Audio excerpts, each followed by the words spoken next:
제가 군대 생활을 할 때 저는 군종사병으로 군 생활을 했습니다. 우리 부대 중대장님이 계셨는데 이분은 일반 대학을 졸업하고 학군단 ROTC 장교로 군대를 왔습니다. 참 지혜롭고 무엇보다도 예수를 믿는 그런 중대장이었습니다. 형식적으로 예수를 믿는 분이 아니었고, 토요일이 되면 외부에서 성경 공부하는 그런 학교 선생님이 여자 선생님 위주로 주로 우리 부대에 들어와서 토요일날 성경 공부를 하면 우리 중대장님도 열심히 진실하게 성경 공부를 참여했습니다. 물론 우리 중대장이 총각이기도 하기도 했지만, 그러나 그런 정말 진실하게 말씀을 사랑하고 그런 중대장이었습니다. 주일이면 항상 모범이 되어서 깔끔하게 사복을 입고 맨 앞자리에서 말씀을 듣고, 또 교회 항상 저한테 전화해서 김군종 혹시 교회 우리 부대가 도울 일이 없냐고, 여기 대청소를 해야 되는데 지원을 좀 해줬으면 좋겠습니다. 그러면 또 사역병 차출해가지고 5분 대기 출동하듯이 사역병을 다 모아가지고 우리 교회로 보내주면 또 명령만 하지 않고 본인도 손수 나와서 청소하는 걸 같이 함께하고 병사들을 격려하고, 또 병사들 가운데 사병들 가운데 혹시 가정에 애로사항 때문에 걱정 근심이 있거나 휴가를 가야 될 사람들이 있으면 잘 상담해서 휴가도 보내주고, 또 저한테 전화해서 김군종 혹시 나한테 말 못하는 어려운 사병들이 휴가를 꼭 가야 되거나 애로사항이 있는 사병들이 있으면 꼭 얘기해 달라고, 김군종이 추천해 달라고. 중대장이 이러기 쉽지 않잖아요, 사병에게. 그러면 제가 또 야간 보초를 쓰고 가면 밤마다 제가 커피를 타가지고 야간 보초하는 초소에 가서 커피를 전달하면서 또 사병들의 애로사항을 잘 들어서, 중대장님 이번에 어느 사병은 집안에 이런 문제가 있어서 휴가를 꼭 좀 보내줘야 되겠습니다. 그러면 정규휴가를 갔다 온 사람은 위로휴가로 특별휴가를 또 만들어서 휴가를 보내주는 그런 신실한 중대장이었습니다. 하나님 앞에 나오는 것도 신실했고, 또 사병들의 아픈 어려운 사정도 잘 찾아서 도와주는 그런 믿음의 중대장이었습니다. 오늘 성경에 보니까 우리나라 중대장과 같은 로마의 편제 부대가 바로 백부장이라는 로마의 장교가 나옵니다. 신약 성경에는 이런 백부장이라는 로마 장교가 사복음서와 사도행전에서 여러 백부장이 등장합니다. 복음서는 이들을 짤막하게 소개하고 있지만 이 백부장은 매력적인 사람이었습니다. 백부장은 로마 군대에 없어서는 안 된 아주 중요한 중추적인 역할을 하는 것이 로마의 백부장 장교였습니다. 로마의 한 군단은 6,000명이었는데 이것을 60개의 백인의 부대로 나누고 그 각 백인의 부대의 지휘관이 바로 로마의 백부장이었습니다.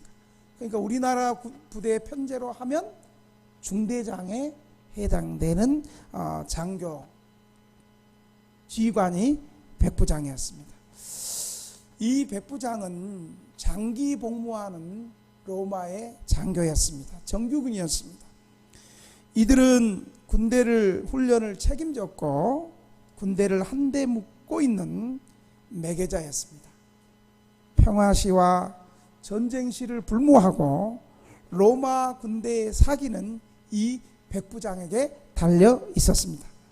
로마 군대에 대해서 폴리비우스라는 백부장은 다음과 같이 백부장에 대해서 말하고 있습니다. 백부장은 위험을 일으키는 뭔가보다는 오히려 행동에는 침착하고 믿음직스러운 지도자여야 한다. 그들은 쓸데없이 전투에 돌입해서도 안 되지만 공격을 받았을 때는 거점을 고수하고 자신들의 부서를 사수할 각오가 되어 있어야 한다. 백부장들은 로마 군대에서 가장 우수한 군인들이었습니다. 신약 성경에 나오는 수많은 백부장들은 한결같이 훌륭하고 지혜로운 사람들이었습니다. 제가 소개를 좀 해보면, 십자가에서 예수님이 십자가에 못 박혀 죽으시는 것을 보고 한 백부장이 이렇게 고백합니다. 그는 진실로 하나님의 아들이었다. 이렇게 고백한 백부장이 있었습니다. 그리고 사도행전에 나오는 늘 구제와 기도를 열심히 했던 한 백부장, 바로 기독교로 개종한 첫 번째 이방인 백부장이 있었습니다. 바울이 로마 시민임을 돌연히 발견하고 폭도들의 습격을 구한 것도 백부장이었고, 유대인들이 예루살렘과 가이사라 사이에서 사울을 살해하기 위해 음모한 것을, 그들의 계획을 미연에 막아버린 것도 백부장이었고, 펠릭스 왕의 명령을 받고 바울을 보살펴서 호송한 것도 백부장이었고, 바울이 로마에서 마지막 여행을 할 때 바울과 동행하고 바울을 모든 예의로 바울을 대했고, 배가 폭풍을 만났을 때 바울을 지도자로 세운 것도 백부장이었습니다. 저는 오늘 소개하는 이 수많은 백부장 가운데 오늘 본문의 백부장을 여러분에게 소개하고 싶습니다. 오늘 본문에 나온 가버나움에 있는 백부장은 그동안 소개했던 백부장들도 훌륭하고 참 믿음의 사람들이었는데, 오늘 이 백부장은 여러분들에게 특별하게 소개하고 싶은 백부장입니다. 이 백부장에게는 아주 특별한 것이 있었습니다. 그것은 자신의 종에 대한 태도가, 자신이 데리고 있는 노예에 대한 태도가 남달랐습니다. 이 종은, 자신의 종은 노예였는데 이 종이 병들었습니다. 자신의 가족, 자신의 아들이 병드는 것을 가슴 아프게 여겨서 예수님 고쳐주세요 라고 말한 것이 아니라, 자기의 종, 자기가 부리는 피 한 방울 섞이지 않은 하찮은 종이 병들어서 죽게 되었을 때 이 종을 불쌍히 여기고 애석하게 여겨서 어떻게 하든지 이 종을 살리려고 예수님에게 가서 예수님에게 이 종을 살려달라고 간청했던 사람이 오늘 본문에 나오는 백부장입니다. 아이 목사님 뭐 그 정도 가지고 그래요. 여러분, 2000년 전의 종의 위치는요, 지금은 조금만 우리 사회에서 불편한 대접을 받으면 청와대에 국민청원 놓고 권익위원회 얘기하고 인권위원회 얘기하고 노동청에 얘기하고 여러 가지 우리의 억울함과 제대로 대접받지 못하는 것을 정당하게 사람을 통해서, 기관을 통해서 청원할 수 있고 자기 억울함을 풀어달라고 말할 수 있는 기관이 많이 있습니다. 그러나 여러분, 2000년 전의 종은요, 죄송하지만 사람이 아니었습니다. 그 당시의 종은 주인이 원하는 대로 마음대로 할 수 있었습니다. 종을 살릴 수도 있었고요. 종을 죽일 수 있는 권리가 주인에게 있었습니다. 만약에 종이 자기가 대접받은 것이 서운하고 억울하다고 주인에게 따졌다가는 뒤지게 맞고 죽음에도 처할 수 있었습니다. 만약에 종이 주인의 물건을 훔치고 도망갔고 주인에게 반란을 일으켰다면 그 종에 대한 처벌은 십자가형이었습니다. 예수님 십자가 지신 것처럼. 여러분, 십자가형이 뭐예요? 고통스럽게, 잔인하게, 비참하게 많은 사람들의 본보기로 죽이는 것이 십자가형이었습니다. 여러분, 한 방에 총 맞고 죽으면 고통이 적고 좋잖아요. 그런데 십자가형은 많은 사람들이 보는 앞에서 옷을 다 빨가벗겨 가지고 채찍으로 끌고 때려가면서 수시간, 몇 시간 동안 많은 사람들의 본보기로 비참하게, 처참하게, 고통스럽게 잡아 죽이는 것이 십자가형이었습니다. 그토록 당시의 종의 위치는 정말 우리의 말로 말할 수 없을 정도로 비참하였습니다. 로마 제국의 종은 문제가 되지도 않았습니다. 그들이 고통을 당하든지 죽든지 아프든지 노예나 종은 아무 문제가 되지 않았습니다. 노예는 단지 주인의 물건에 지나지 않았습니다. 노예의 권리라고는 하나도 없었습니다. 주인이 자기 하고 싶은 대로 종을 죽일 수도 있고, 종이 병들면 종을 그냥 버려버릴 수도 있고, 버려서 그 종이 죽든지 살든지 신경 쓰지 않았습니다. 종을 죽일 수도 학대할 수도 있었던 것이 당시의 노예의 모습이었습니다. 아멘이라고 말하기는 좀 가슴이 아픈 얘기죠. 노예의 율법 전문가 가이우스는 노예에 대해서 자신의 법학 강요에서 이렇게 말했습니다. 주인이 노예의 생사를 주관할 권리를 소유한다는 것은 일반적으로 인정된 것이다 라고 규정했습니다. 이런 상황에서 오늘 본문의 백부장은, 이 백부장의 신앙은요, 몇 가지로 우리의 마음을 흐뭇하게 하고 우리의 마음을 즐겁게 하고, 또한 우리가 이 백부장의 신앙을 본받아야 될 것이 많이 있습니다. 첫째로, 이 백부장은 특별한 태도로 자신의 종을 대했습니다. 백부장은 이 종을 사랑했습니다. 이 종을 구하기 위해서 어떤 난관이라도 자신이 할 수 있는 모든 것을 다해서 종을 살려내려고 했습니다. 로마의 법률의 견지에서는 종은 살아있는 도구에 불과했습니다. 종에게는 권리가 없었습니다. 주인이 종을 학대할 수도 있고, 원한다면, 마음에 들지 않으면 버릴 수도 있고, 더 이상 쓸모가 없으면 종을 죽일 수도 있었던 것이 종의 형편이었습니다. 재산 관리에 대해서 말하면서 어떤 로마 저술가는 농부에게 매년 자신의 재산을 조사해 놓고 파손된 것은 처분해 버리고 종도 그렇게 하라고 권하고 있습니다. 일반적으로 그 당시 로마 사회에서 젊었을 때, 힘 있을 때 종을 잘 구해서, 종이 힘이 빠지고 나이 들고 병들면 종이 더 이상 자신의 집안에서 노동력으로서 가치가 없게 되면, 쓸모가 없게 되면 종을 내버려서 종이 죽게 했습니다. 하지만 오늘 본문에 대한 이 백부장은 종에 대한 태도가 전혀 달랐습니다.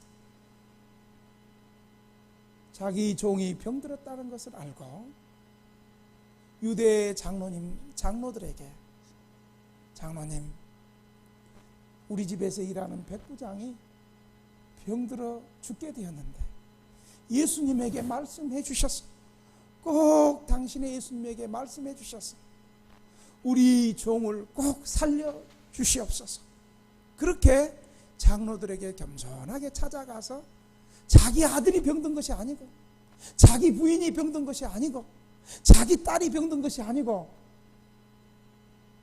당시 사회가 하찮게 물건 취급하는 자신의 종, 노예, 하인을 병들었다는 것을 알고 자신의 노예를 예수님께 가서 고쳐달라고 하는 종에 대한 사랑이 풍성한 사람이 바로 백부장이었습니다.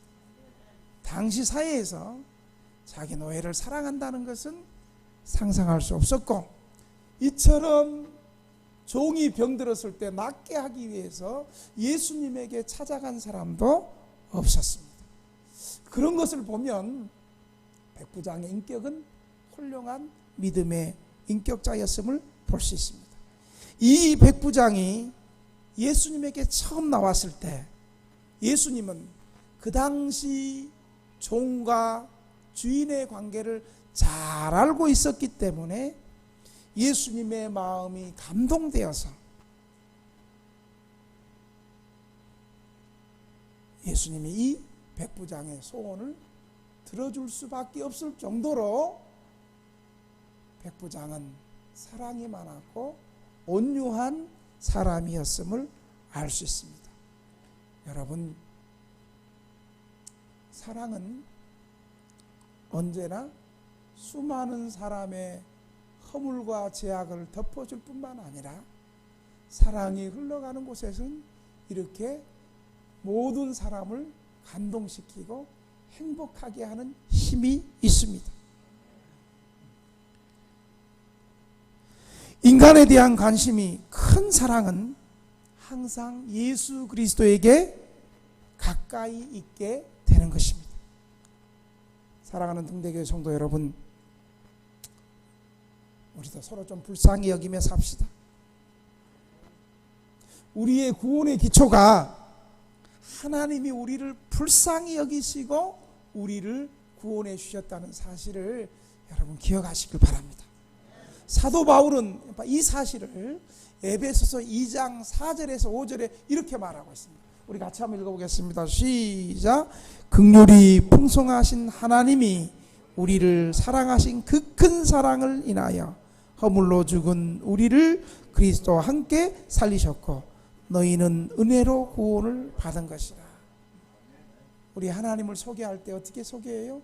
긍휼이 풍성한 하나님. 긍휼이 뭐예요? 불쌍히 여긴다는 거죠. 우리 하나님이 다른 사람에 대해서 불쌍히 여기는 마음이 크신 분이 하나님. 어떤 사람은 다른 사람이 고통을 당하면 그거 뭐 그 사람이 인생 잘못 살아서 그런 거고 저런 사람 도와줄 필요 없어. 이게 제약된 인간의 본성입니다. 우리 인간은요, 자기보다 강한 사람 앞에서는 고개 숙이고 자기보다 조금만 부족하면 무시하고 함부로 대하고 짓밟는 것이 우리 인생의 악한 죄성입니다. 그런데 우리 하나님은 오히려 불쌍한 사람을 더 긍휼히 여기시는 분이 우리가 믿는 예수 그리스도이심을 여러분 믿으시기 바랍니다. 여러분, 제가 가장 좋아하는 찬송가 563장 3절. 내가 연약할 때에, 그 다음 뭐예요? 여러분은 알아야지, 다른 교회는 몰라도. 내가 연약할 때 뭐예요? 더욱 무시하고 더욱 어떻게? 기이 여기사. 내가 연약할수록 더욱 기이 여기사 높은 보좌 위에서 낮은 나를 보시네. 날 사랑하심, 날 사랑하심, 날 사랑하심 성경에 써 있네. 아멘. 우리 하나님은요, 우리가 믿는 예수님은요, 세상은 그렇지 않지만 우리가 연약할 때 더욱 귀히 여기시는 분이 우리가 믿는 예수님, 하나님, 성령님이시라는 사실을 여러분 믿으시기 바랍니다. 우리가 구원받을 수 있는 근거가 좀 잘나고 똑똑하고 하나님을 감동시킬 만한 어떤 일을 행한 것이 아니라 하나님이 먼저 우리를 불쌍히 여기시고, 아무도 나를 불쌍히 안 여겨주는데 하나님은 내 인생을 보실 때 불쌍히 여기시고. 우리 한번 우리 가슴을 어루만지면서 이렇게 합시다. 다른 사람은 몰라도 하나님은 나를 불쌍히 여기십니다. 다른 사람은 몰라도 예수님은 나를 사랑하십니다. 다른 사람은 몰라도 성령님은 내 형편을 아십니다. 할렐루야. 여러분, 우리 처지가 힘들고 어렵고 가슴 아픈 일을 당해도, 혹 사람들이 몰라주고 기억해주지 않아도 우리 하나님께서 우리를 불쌍히 여겨주시고 우리를 긍휼의 눈으로 쳐다보신다는 사실을 여러분 믿으시기 바랍니다. 우리가 서로 공동체 안에서, 교회 안에서 서로 불쌍히 여기고 사랑해야 돼요. 저는 개인적으로 어디 노회에서 무슨 목사 후보생들 교육이라든지 간혹 가다가 외부 학교에서 어떤 강의를 하게 될 때 간혹 지도자의 덕목을 얘기할 때가 있습니다. 지도자의 덕목은요, 저 기준으로 생각한다면 지도자의 덕목 가운데 가장 첫 번째는 여러분 사랑입니다. 사랑. 불쌍히 여기는. 여러분, 제가 존경하는 이순신 장군도 수군들, 백성들을 정말 불쌍히 여기고 사랑했습니다. 우리 여러분, 예수님의 별명이 뭐예요? 나는 마음이 온유하고 겸손하니. 온유와 겸손이 어디서 나오겠어요? 한 영혼을 불쌍히 여기는, 한 사람을 불쌍히 여기는 데서 나오는 것입니다. 우리 교회가, 우리 성도들이 우리가 처한 곳에서 사람을 대할 때 불쌍히 여기는 마음으로 보고, 좀 실수하고 좀 못했다 할지라도 좀 불쌍히 여기고, 그런 눈으로 다시 한번 생각하고 바라보면, 첫째, 내 마음이 평안하고, 두 번째, 긍휼히 여긴 사람들의 마음에 용기가 나고, 이 모습을 본 공동체가 살맛을 느끼는 것이지 않겠습니까? 여러분, 제가 이번에 어떤 목사님하고 통화하면서, 여러분, 이번에 코로나로 인해서 일반 서민들, 소상공인도 힘들었지만 특별히 교회 더 힘들었어요. 개척교회 힘들었어요. 그래서 우리 한국교회들 참 비난할 필요 없어요. 우리 한국교회들요, 언론에 터져 나오는 것은 안 좋은 것만 터져 나오지만 한국교회가 좋은 일 한 건 언론은 잘 얘기 안 하거든요. 여러분, 이번 코로나 때 한국교회가 어떤 일 했는지 아세요? 대구 지역에 가서요, 대구 지역으로 교회가 헌금을 많이 보내고 교단을 초월했어요. 대구 지역에 마스크 마스크 힘들었을 때 마스크 많이 보내주고요. 또 대구 지역에 예수 믿는 사람들이 자원봉사해가지고 거기 내려가서 봉사활동하고요. 그런 일 많이 했습니다, 한국교회가. 그런데 언론이라는 게 그렇잖아요. 좋은 일도 좀 이렇게 좀 많이 좀 알리면 좋지만, 좋은 것보다는 특별한 이벤트 사건을 중심으로 보도하다 보니까 한국교회 안 좋은 부끄러운 것을 더 많이 보도하잖아요. 그러나 더 많은 일들, 근데 이번에 한국교회가 사회에서도 많은 구제를 했지만 교회, 개척교회들을 돕는 운동이 많이 일어났어요. 특별히 대형 교회들이 월세 못 내는 교회 많이 도와줬어요. 대형 교회만 그런 줄 아세요? 우리 교단에 청장년이 한 240명 출석하는 교회 있어요. 청장년만. 그리고 제가 거기 가서 설교도 한번 해봐서 내가 그 교회 목사님과 교제하고 했는데 그 형편을 내가 아는데, 그 교회는 큰 사업하고 부자 교회 거의 없어요. 그 교회에서 가장 상류층은 대학 교수 한 분이고 나머지는 거의 서민들 많아요. 240명 출석하는 교회가요, 목사님이 참 사랑이 많거든요. 이번 코로나로 인해서 경제가 어려워서 주변에 있는 개척교회들 월세 못 내는 교회, 한 서울시에 웬만하면 월세 100만 원 넘어버리잖아요. 한 250, 300만 원까지 월세 못 내는 교회를 조사해서 교인들에게, 여러분 우리 코로나로 인해서 월세를 못 내는 교회들이 많은데 우리 한번 헌금해서 도와줍시다. 240명이 헌금 얼마 나오는지 아세요? 9,800만 원 나왔어요. 1억 가까이 나와요. 1억 가까이. 1,000명 모이는 교회도 아니고 10,000명 모이는 교회도 아닌데 목사님이 평소에 사랑이 많고 긍휼이 많으니까 그 사랑이 교인들에게 전달이 된 거예요. 그래서 교인들이 11조는 기본이고, 어려운 일 당했을 때 여러분 우리 지역사회 교회들 월세를 좀 내줍시다. 특별한 부자가 없는데 240명이 참여했는데 9,800만 원을 걷어가지고, 어떤 교회는 개척교회 도와줄 때 월세 70만 원 이하까지만 도와줬는데, 여러분 서울시에 70만 원 있는 교회들이 몇 교회나 돼요. 거의 서울시는 30평 40평 넘어가면 100만 원이 넘어가요. 300만 원 월세까지 이 교회가 많이 도와줬습니다. 어려울 때,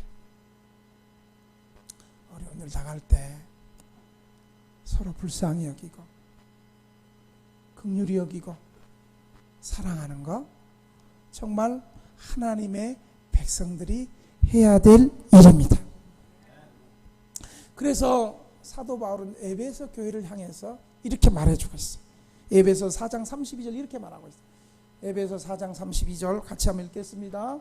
시작. 서로 친절하게 하며 불쌍히 여기며 서로 용서하기를 하나님이 그리스도 안에서 너희를 용서하신 것 같이 하라. 아멘. 서로 친절하게, 서로 불쌍히 여기고. 저는 우리 쉼터 우리 성도들의 모습을 보면 참 행복해요.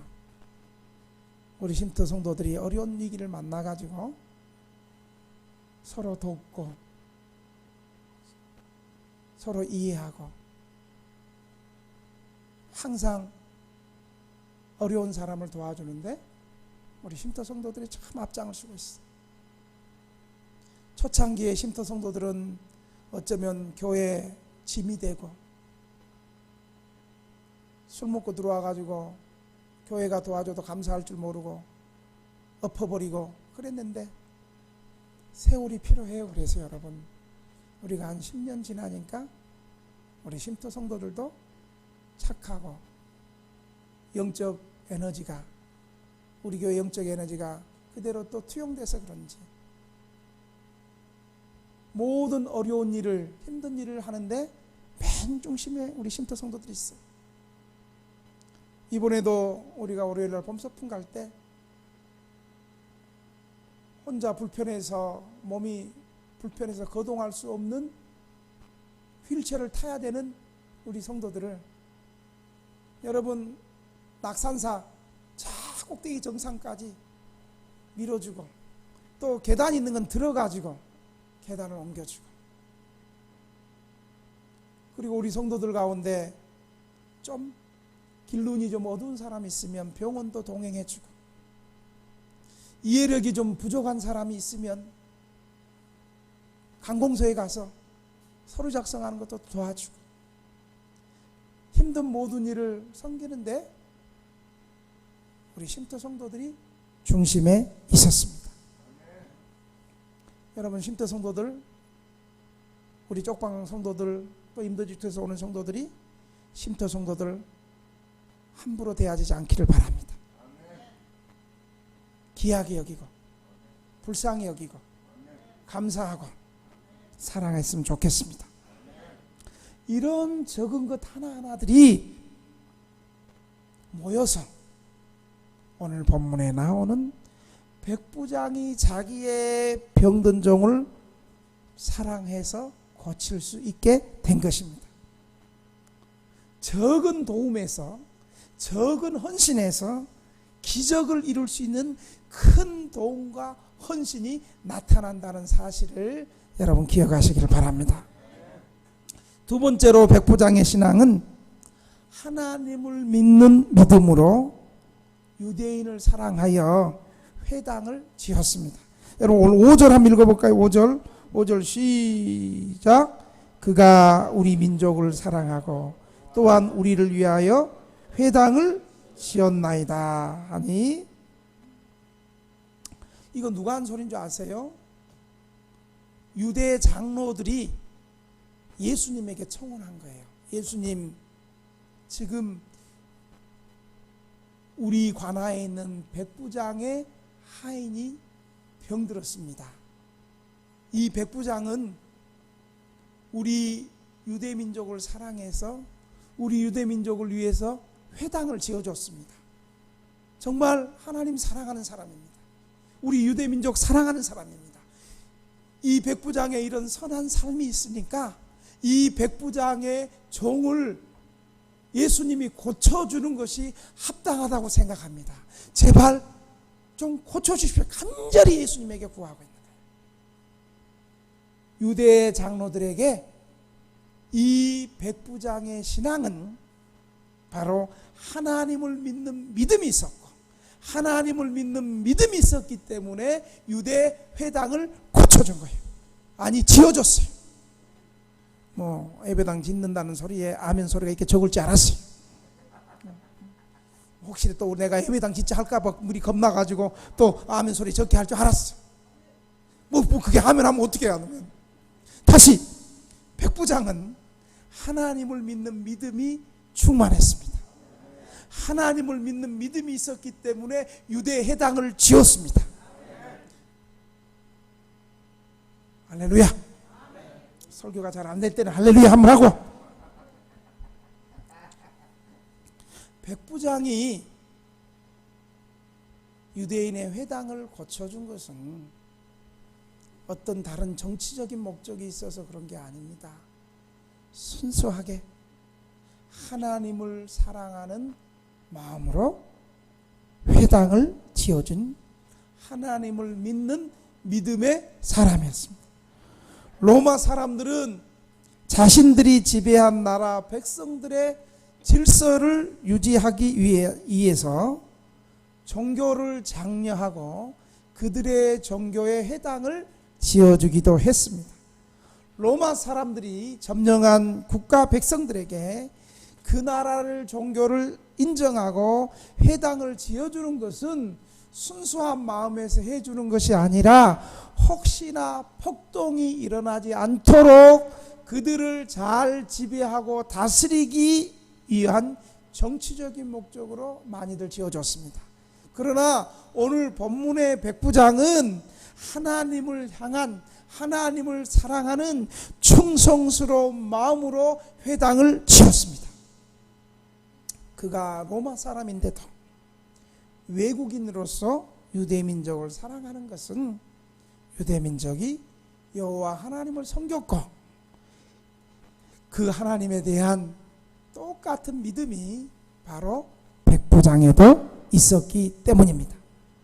하나님을 알고 하나님을 믿되 백부장은 자기 민족을 초월해서 진실한 믿음을 소유한 사람이었습니다.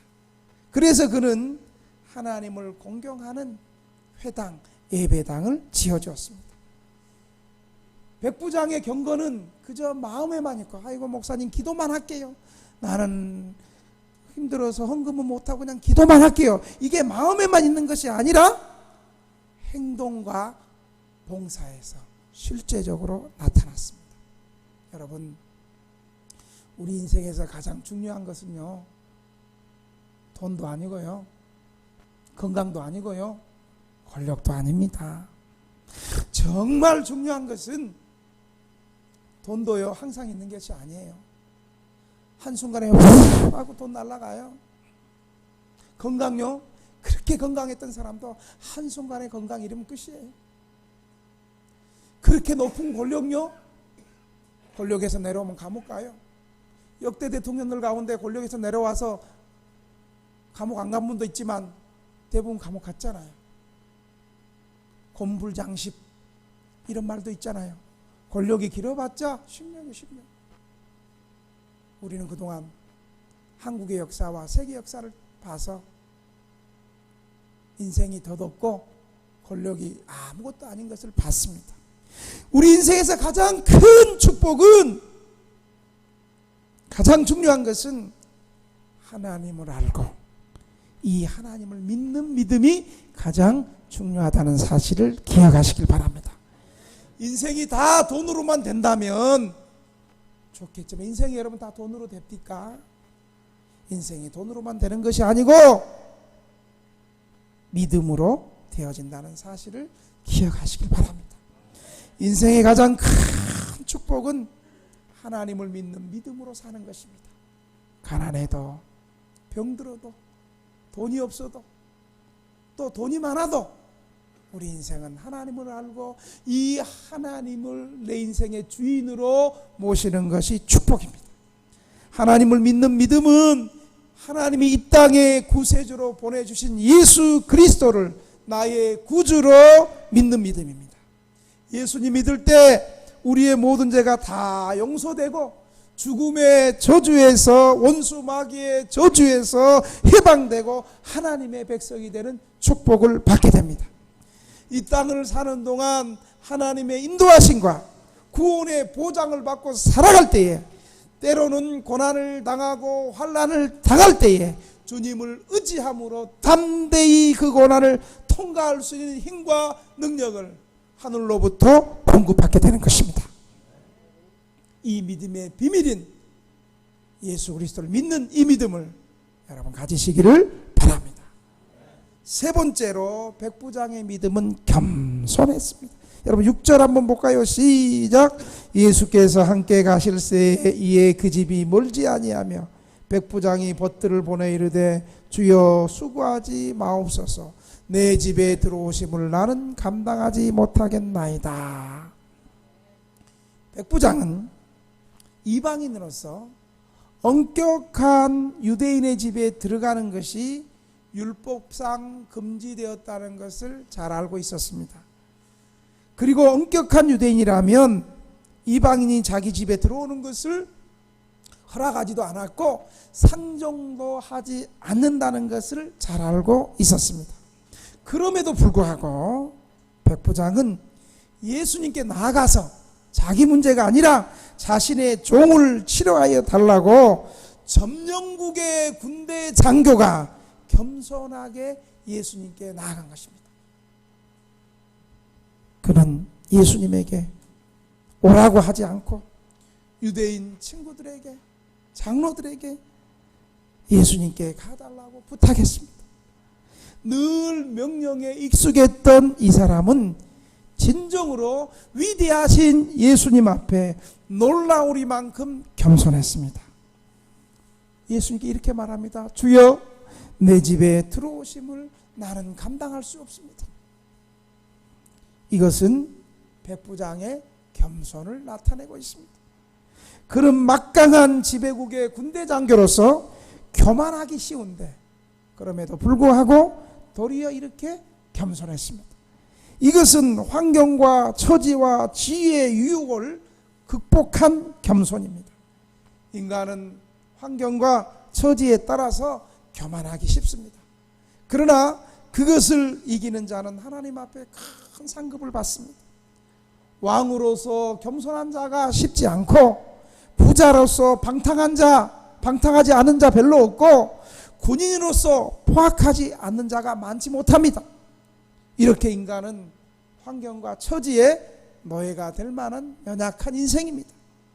그러나 하나님을 신실하게 의지하는 사람은 오직 신앙으로 말미암아 그런 환경의 지배를 깨뜨리고 하나님의 뜻을 실행할 수 있습니다. 백부장은 교만해질 수 있는 처지에도 불구하고 겸손을 가졌으니 그것은 보통의 겸손이 아니고 특별한 겸손이었습니다. 이것을 소유한 자는 결국 주님께 알려질 수밖에 없습니다. 겸손이 없이는 어떠한 은혜도 받을 수 없고, 지난날 받았던 은혜를 보존하는 것도 겸손한 것입니다. 겸손은 은혜를 받게 하는 그릇이고, 또 은혜를 보호받는 방패 같은 성이 바로 겸손이라는 사실을 기억하시길 바랍니다. 겸손은요, 설교 잘 듣는 거 겸손한 거예요. 목사님이 무슨 말씀하신 거, 오늘 목사님을 통해서 무슨 말씀을 하시는가, 겸손하게 말씀을 잘 듣는 것도 겸손, 잘 배우려고 하는 것도 겸손. 마지막으로 백부장의 신앙은 주님의 말씀에 입각한 신앙이었습니다. 여러분 7절 한번 읽어볼까요? 7절 시작. 그러므로 내가 주께 나아가기도 감당하지 못할 줄을 알았나이다. 말씀만 하사 내 하인을 낫게 하옵소서. 8절 나도 나무 소하에 든 사람이요 내 아래에도 병사가 있으니 이대로 가라 하면 가고 저대로 오라 하면 오고 내 정도로 이것을 하라 하면 하나이다. 오늘 이 사건을 마태복음 8장 8절에는 이렇게 말합니다. 백부장이 대답하여 이르되 주여 내 집에 들어오심을 나는 감당하지 못하겠사오니 다만 말씀으로만 하옵소서. 그러면 내 하인이 낫겠습니다. 마태복음은 똑같은 사건을 말씀으로만 하옵소서. 그러면 내 하인이 낫겠습니다. 백부장의 이 고백은 그가 주님의 전능하심을 깨달은 귀한 신앙의 표시입니다. 이것이 그가 예수님을 하나님으로 믿은 증거입니다. 어느 누가 말 한마디 말로 죽을 병을 고치겠다는 믿음을 가진 사람이 누가 있겠었겠습니까? 백부장은 오직 한마디 말씀으로 천지를 잊게도 하시고 천지를 얻게도 하실 수 있는 전능하신 자, 곧 그분이 하나님인데 그분이 바로 예수님이라는 것을 백부장은 주님의 말씀을 온전히 의지했습니다. 주님이 말씀하시면 그의 하인이 죽을 병에서 주님이 말씀하시면 즉시 나을 줄로 믿었습니다. 오늘도 이 믿음의 역사는 이런 믿는 믿음을 통해서 일어난다는 사실을 믿으시기 바랍니다. 백부장은 주님의 말씀이면 시간과 공간의 거리 문제를 초월하고 주님이 말씀하시면 그대로 이루어질 것이라는 그 주님의 말씀의 능력을 믿었습니다. 이것이 예수님의 말씀을 하나님으로 말씀으로 알고 믿는 실제 행동이었습니다. 여러분 백부장이 그렇게 고백하니까 어떤 기적이 일어났어요? 10절 한번 읽겠습니다. 시작. 보내었던 사람들이 집으로 돌아가 보매 종이 이미 나 있었더라. 아멘. 백부장이 예수님 내 집에 들어오는 거 감당하지 못하겠습니다. 그냥 말씀만 해도 내 종이 나을 줄로 나 믿습니다. 나도 내 수하에 사병들이 있어서 사병들에게 이리 가라 이리 와라 저거 해라 명령만 다 하는데 하물며 우리 예수님은 하나님이신데 하나님이 말씀으로 천지를 창조하시고 말씀으로 모든 것을 이루어 주신 것처럼 예수님 말씀 한마디로 하시면 내 하인 백부장이 고쳐줄 줄로 믿습니다. 목사님이 한 말씀 하시면 설교 시간에 휴대폰도 꺼져줄 줄로 믿습니다. 그리고 믿음대로 아멘하고 꺼졌어, 휴대폰이. 15년째 힘들어 예배 시간에 휴대폰 오는 거.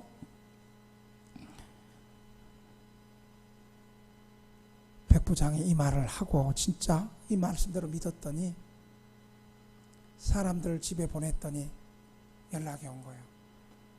백부장님, 지금 예수님이 직접 오시지 않았지만 예수님 말씀 한마디에 하인이 이미 나았습니다. 입으로는 예수님의 말씀이 하나님으로 말씀이라고 그렇게 입으로는 고백하면서 실제로 그렇게 믿지 않는 성도들 많이 있습니다. 기도하면 기도가 응답될까? 믿는 사람에겐 이러한 표적이 따르리니 저희가 내 이름으로 귀신을 쫓아내며 병든 사람에게 새 방언을 말하며 병든 사람에게 손을 얹은 즉 나으리라. 성경에 그렇게 말하고 있는데 말로는 아멘하고 기도하고 안 믿어. 에이, 목사님, 그건 2000년 전에 예수님 당시에나 일어난 거지 지금 그런 거 안 일어나죠. 어쩌다가 일어나죠. 내 믿음대로 될지어다. 어쩌다가 일어나죠 하는 사람은 어쩌다가 한번 일어나. 그러나 지금도 주님 살아계셔서 믿음대로 행하시는 주님의 말씀의 권능을 믿는 교회마다 주님의 능력은 일어나고 주님의 기적은 일어나고 치유도 일어나고 공급도 일어나고 특히 아멘하는 사람들을 통해서 많이 일어났대.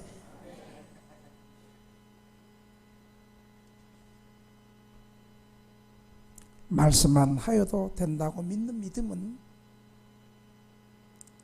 예수님을 만물의 주제자, 천지의 창조자로 믿는 믿음입니다.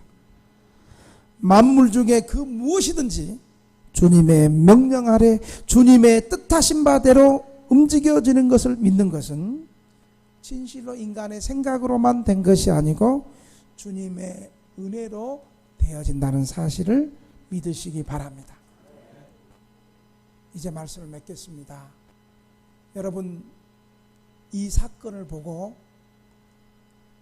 하나님을 믿었다고 자처하는 교만한 종교 지도자와 유대인들이 놀랐습니다. 예수님이 이방인, 유대인들의 시각에 의하면 이방인을 개처럼 여겼는데 예수님이 가장 칭찬하는 내가 이만한 믿음을 본 적이 없었다라고 선언했던 사람이 하나님을 오래 믿고 하나님을 아는 유대인들에게 한 말이 아니고 유대인들에게 손가락질 받는 멸시천대 받는 이방인이 신앙이 오히려 유대인의 신앙보다 더 큰 것임을 보여줄 뿐만 아니라 이방인이 복음을 순종하여 천국에 들어감에 있어서 유대인보다 더 낫게 될 것을 말해주고 있습니다. 또한 늦게 믿는 사람들이 먼저 믿는 사람들보다 더 낫게 될 것을 말해주고 있습니다. 사랑하는 등대교회 성도 여러분, 위기를 당해서 지금이라도 예수 믿게 된 거 큰 축복인 줄 믿으시기 바랍니다. 뭐 예수 20년 30년 믿었다고 하면서 믿음 없는 것들보다는 늦게 믿었지만 내가 이렇게 늦게 믿었는데 나 구원받을 수 있을까? 나 그동안 주님을 위해서 한 것도 없는데 이렇게 늦게 믿어도 또 핸드폰 울리는데 주님 어떡하면 좋습니까? 이렇게 늦게 믿었는데 내가 좀 더 진실하게 살아야 되지 않을까? 이렇게 늦게 믿는 성도들에게 먼저 된 자가 나중되고 나중된 자가 먼저 된다는 주님의 이 축복을 붙들고 지금 예수 믿게 된 걸 큰 은혜요 감사로 생각하시고 이제 남은 생에 백부장처럼 진실하게 예수 믿고 믿음 있는 우리 등대교회 성도들이 다 되시기를 주의 이름으로 축원합니다. 축원합니다. 아버지 하나님 감사합니다. 오늘 백부장의 신앙을 통해서 저희들 받은 바가 많이 있습니다. 주님, 저희들 늦게 예수 믿었지만, 힘들 때 예수 믿었지만 진실하게 예수님 믿게 해 주시옵소서. 백보장처럼 긍휼히 여기는 마음을 주시고, 백보장처럼 겸손한 믿음을 주시고, 백보장처럼 주님의 말씀을 말씀대로 믿는 믿음의 백성들 되게 하여 주시옵소서. 예수님의 이름으로 기도합니다. 아멘. 예.